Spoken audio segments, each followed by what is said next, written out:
누구라도 인생을 살면서 죽기 전에 반드시 던져보아야 하는 한 가지 질문과 꼭 찾아야만 하는 한 가지 해답이 있습니다. 그것은 바로 빌립보 감옥의 간수가 바울에게 했던 질문입니다. 선생들아, 내가 어떻게 하여야 구원을 얻으리까? 과연 어떻게 하여야 구원을 얻을 수 있겠습니까? 지금부터 구원을 얻을 수 있는 유일한 길에 관하여 해답을 찾을 수 있기를 바랍니다. 당신이 이미 답을 찾으셨다면 다시 한번 확인하는 값진 시간이 되기를 바랍니다. 사람은 어떻게 해야 구원을 얻을 수 있을까요? 구원을 얻을 수 있는 유일한 방법은 거듭나는 것입니다. 교회에 다니고 예수를 믿는다 하면서도 내가 거듭났는지, 어떻게 거듭났는지, 거듭난 나에게 어떤 변화가 일어났는지를 모른다면 안타깝게도 당신은 거듭난 사람이 아닙니다. 거듭남이 무엇인지 모르기 때문에 거듭남의 영적 변화가 당신에게 일어나지 않은 것입니다. 그렇다면 어렴풋이 아는 것은 어떨까요? 어렴풋이 아는 것도 거듭난 것이라고 할 수 있을까요? 아닙니다. 구원은 분명한 것입니다. 아주 선명한 것입니다. 따라서 어렴풋이 아는 것, 대충 아는 것으로는 거듭남을 증명할 수 없습니다. 마태복음 25장에는 구원을 알되 어렴풋이 대충 확실치 않게 알았다가 구원을 받지 못한 세 부류의 사람들에 관한 이야기가 있습니다. 첫 번째 부류의 사람은 어리석은 5 처녀들입니다. 그들은 신랑이 오는 줄 알았지만 언제 오는지, 어떻게 맞을 준비를 해야 하는지, 무엇을 준비해야 하는지를 몰랐습니다. 하지만 그들은 전혀 몰랐습니까? 아닙니다. 알고는 있었지만 대충 알았고 또 어렴풋이 알았습니다. 확실히 알지를 못했습니다. 등은 준비했지만 등 안에 있는 기름이 다 타서 꺼져버렸습니다. 다시 불을 밝힐 기름을 준비하지 못했습니다. 결국 문은 닫혔고 그들은 신랑을 맞이하지 못했습니다.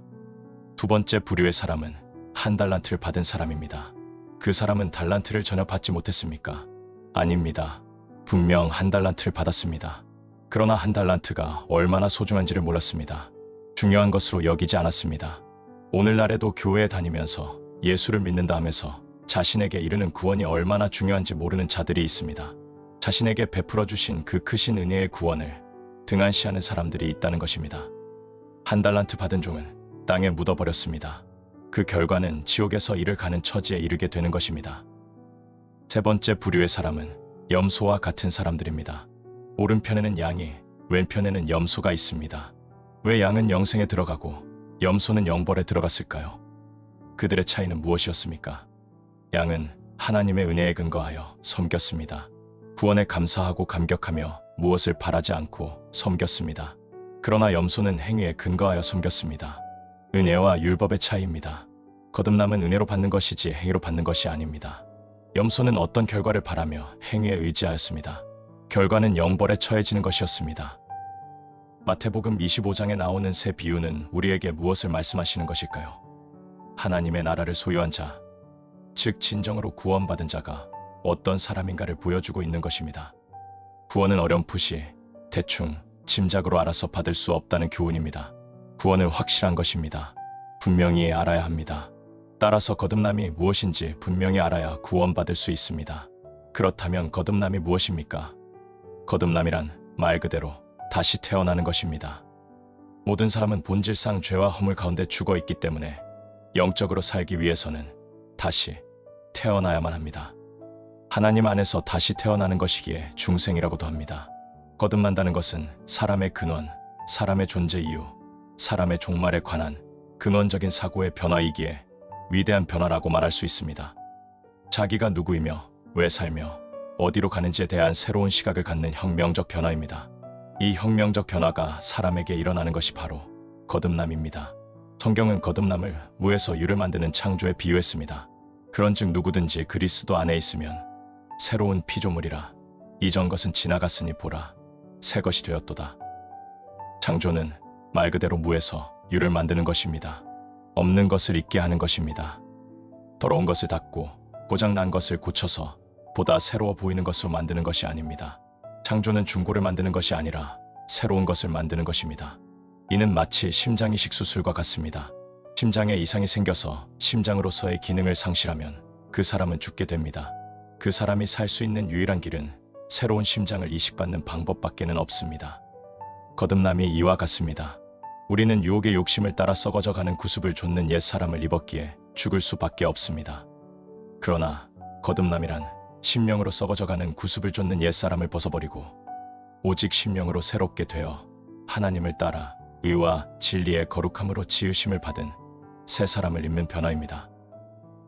그렇다면 구원을 왜 거듭남이라는 용어로 표현합니까? 이는 예수님께서 니고데모에게 하신 사람이 거듭나지 아니하면 하나님 나라를 볼 수 없느니라는 말씀에서 기인한 것입니다.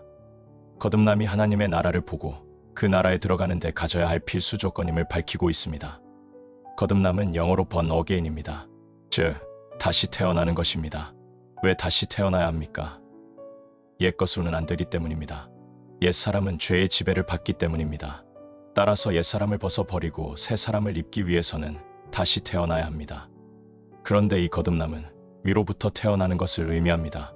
즉 하나님께로부터 다시 태어나야 한다는 것입니다. 그렇지 않고 내가 새로워지겠다는 다짐이나 결심의 차원으로는 거듭남이 될 수 없습니다. 거듭남이란 말 그대로 새로운 탄생으로서 새롭게 된 내가 새로운 삶을 시작하는 출발점인 것입니다. 종착점이 아닙니다. 시작입니다. 지금까지 걸어왔던 길이 아닌 다른 길로 가는 전혀 새로운 시작인 것입니다. 많은 사람들이 가는 넓고 큰 길이 아니라 협착하여 찾는 이가 적은 좁은 길로 가는 새로운 시작입니다. 그래서 예수님께서는 생명으로 인도하는 문은 좁고 길이 협착하여 찾는 이가 적음이라고 말씀하셨습니다. 거듭남은 순간적으로 일어나는 새로운 존재의 변화입니다. 거듭남을 인식하는 것은 우리가 인생을 살면서 점차적으로 이루어질 수 있지만 거듭남 자체가 일어나는 것은 순간적입니다. 하나님께서 말씀으로 세상을 창조하셨듯이 우리를 새롭게 하시는 거듭남은 순간에 일어나는 것입니다. 전혀 새로운 존재로, 전혀 새로운 가치로 만드시는 일입니다. 그래서 사도 바울은 거듭남에 대하여 누구든지 그리스도 안에 있으면 새로운 피조물이라 이전 것은 지나갔으니 보라 새 것이 되었도다 라고 선언했습니다. 거듭남은 새로운 피조물이 되는 것입니다. 거듭남은 또한 돌이킬 수 없는 새로운 영적 현실입니다. 거듭남은 새로운 창조이기에 이전의 나의 모습으로 되돌아갈 수 없는 상태를 말합니다. 과거의 나는 지나가 버렸습니다. 죽어 땅에 묻어버린 것입니다. 바울은 이 사건을 가리켜 너희가 세례로 그리스도와 함께 장사한 바 되고 라고 말했습니다. 장사 지냄이 무엇입니까? 장례식을 치르고 땅에 묻는 것입니다. 죄의 지배를 받던 과거의 모습, 과거의 나를 죄와 함께 땅에 묻어버렸다는 것입니다. 그래서 거듭난 사람은 과거에 걸어왔던 그 길로 되돌아갈 수 없고 과거의 상태로 돌아갈 수 없는 상태가 된 것입니다. 왜냐하면 이미 새로운 생명이 내 안에 들어와 있기 때문입니다. 예수님께서 니고데모에게 말씀하셨습니다. 내가 내게 거듭나야 하겠다 하는 말을 기이히 여기지 말라. 이 말씀의 원어에는 한글 성경에는 없는 반드시라는 단어가 들어 있습니다. 반드시 거듭나야 한다고 말씀하신 것입니다.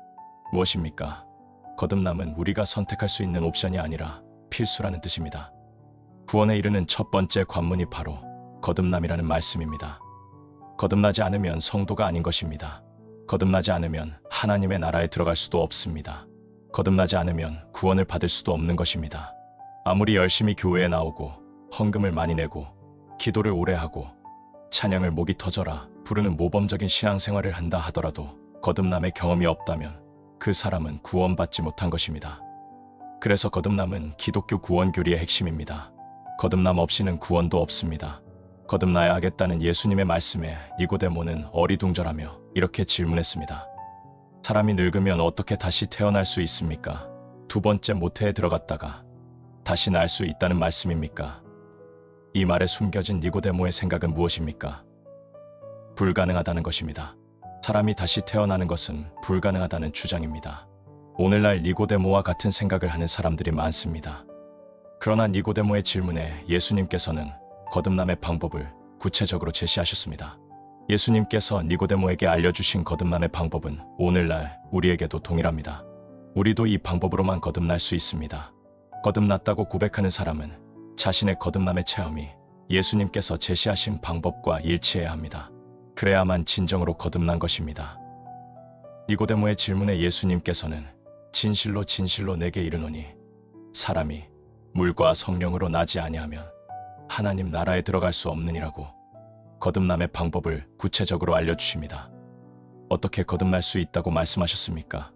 물과 성령입니다. 물과 성령을 방편으로 해서 다시 태어나야 한다는 말씀입니다. 우리가 어떻게 거듭나는지 알기 위해서는 예수님께서 제시하신 이 두 가지 방편이 무엇을 의미하는지 알아야 합니다.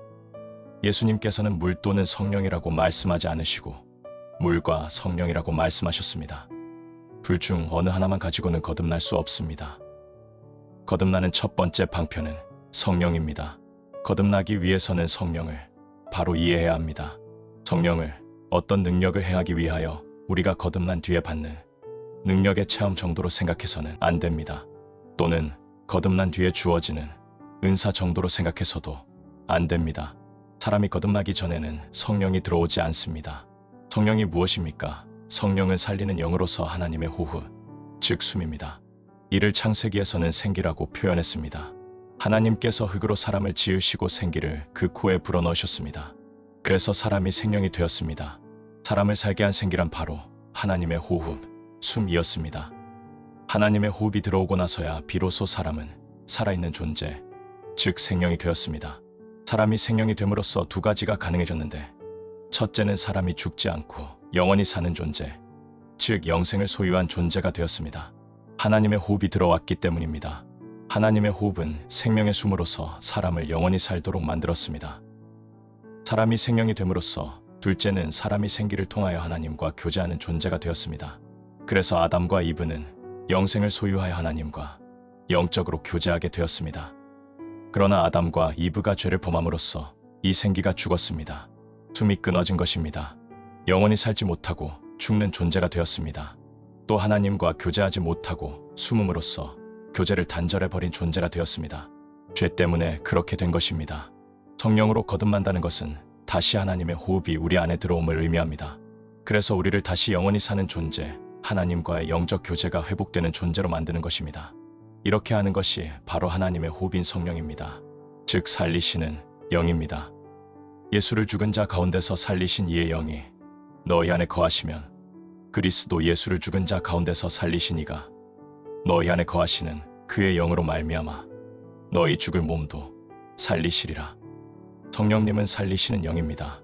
따라서 사람이 거듭나기 위해서는 반드시 살리는 영이신 성령이 우리 안에 들어오셔야 합니다. 우리 안에 들어오셔서 성령이 친히 우리 영으로 더불어 우리가 하나님의 자녀인 것을 증거하십니다. 그래서 예수님께서는 성령으로 거듭나야 한다고 말씀하신 것입니다.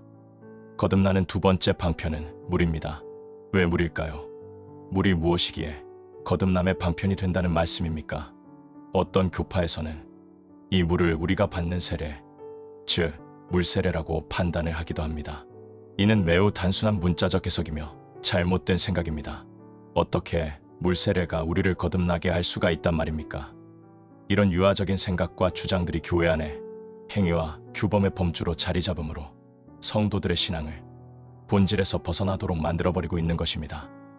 물세례는 거듭남의 외적 선언이며 공적 선언의 의미를 보여주는 것입니다.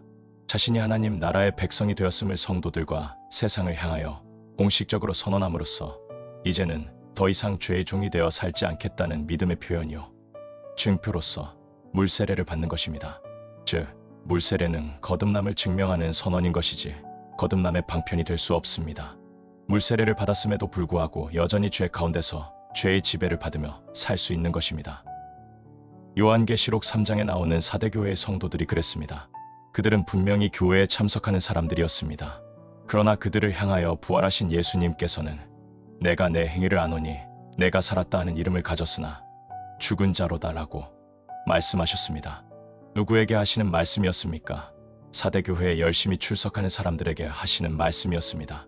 그들은 자신들이 생각할 때나 남들이 볼 때에도 산 사람, 즉 영생을 소유한 사람들처럼 보였습니다. 또 그렇게 행동했습니다. 그러나 실상은 주님 보시기에 죽은 자들이었습니다. 무슨 뜻입니까? 지금 그들의 영이 죽어 있다는 것입니다. 거듭나지 않았다는 선언인 것입니다. 오늘날에도 사대교회 교인들과 같은 사람들이 많습니다. 교회에 나오고 세례도 받았지만 예수님 보시기에 죽은 자들 말입니다. 따라서 물세례는 우리를 거듭나게 하지 못합니다.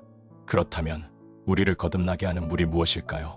물로 거듭나야 한다는 예수님 말씀의 진정한 의미가 무엇이었을까요? 주님의 말씀은 주님의 말씀에서 해답을 찾아야 합니다. 물은 깨끗하게 씻음을 의미합니다. 예수님께서는 제자들에게 너희는 내가 일러준 말로 이미 깨끗하였으니 라고 말씀하셨습니다. 무엇으로 제자들이 깨끗하게 되었습니까? 예수님의 말씀입니다. 예수님께서 말씀을 자신의 자녀들을 깨끗하게 하시는 물로 사용하신 것입니다. 구약에서도 청년이 무엇으로 그 행실을 깨끗게 하리까? 주의 말씀을 따라 삼갈 것이니라고 말씀합니다. 하나님의 살아계신 말씀이 우리의 마음과 생각과 행동을 깨끗하게 만드는 능력이 있음을 언급하고 계시는 것입니다. 이는 곧 물로 씻어 말씀으로 깨끗하게 하사 거룩하게 하시고, 사도 바울도 물을 깨끗하게 씻는 기능으로서 말씀과 함께 언급하였습니다. 이 모든 성경 구절들이 일관되게 무엇을 말씀합니까? 물로써 거듭난다는 것은 물셀의 해를 의미하는 것이 아니라 시공간을 초월한 하나님의 살아계신 말씀의 능력이 우리를 죄에서 벗어나도록, 즉 심령을 깨끗이 씻어 거듭난 사람으로 살게 한다는 것을 나타내는 것입니다. 하나님의 말씀은 살아있으며 의와 진리와 생명을 공급하며 아무리 큰 죄를 지은 자라도 그를 변화시켜 깨끗한 자로 정결케 하시는 능력이 있는 것입니다. 즉 기록된 하나님의 말씀인 성경이 성령님과 더불어 우리를 거듭나게 하는 방편이 되는 것입니다. 야고보 사도는 자기의 뜻을 쫓아 진리의 말씀으로 우리를 낳으셨느니라고 말함으로써 이 사실을 뒷받침하고 있습니다. 베드로 사도 역시 너희가 거듭난 것은 썩어질 씨로 된 것이 아니요 썩지 아니할 씨로 된 것이니 하나님의 살아있고 항상 있는 말씀으로 되었느니라고 말함으로써 말씀이 우리를 거듭나게 하는 방편임을 확정짓고 있습니다. 거듭났다고 하면서 성령만 강조하고 말씀을 등한시해서는 안 됩니다. 오늘날 교회 안에 성령 체험만을 강조하는 이들이 많이 있습니다. 심지어 체험을 훈련하고 다른 사람에게 인수인계하여 나누어 줄 수 있는 것처럼 현혹하기도 합니다. 분명히 아시기 바랍니다. 체험이 우리를 살리는 것이 아닙니다. 체험은 결코 우리가 거듭났음을 뒷받침해주는 증거가 될 수 없습니다. 그러므로 자신의 체험을 가지고 거듭남의 진위 여부를 증명하려 해서는 안 됩니다. 성령 체험은 개인의 취향이나 성격이나 경험에 따른 주관적인 것이지만 하나님의 말씀은 불변의 진리입니다. 말씀은 1.1획도 틀림이 없으신 살아계신 하나님의 호흡입니다. 어떻게 거듭날 수 있습니까? 물 또는 성령이 아니라 물과 성령으로 거듭나는 것. 이것이 바로 거듭남의 비밀입니다. 다른 그 어떤 방편도 이 거듭남의 비밀 안으로 들어올 수 없습니다. 당신의 거듭남은 오직 물과 성령에 의한 거듭남이어야만 합니다.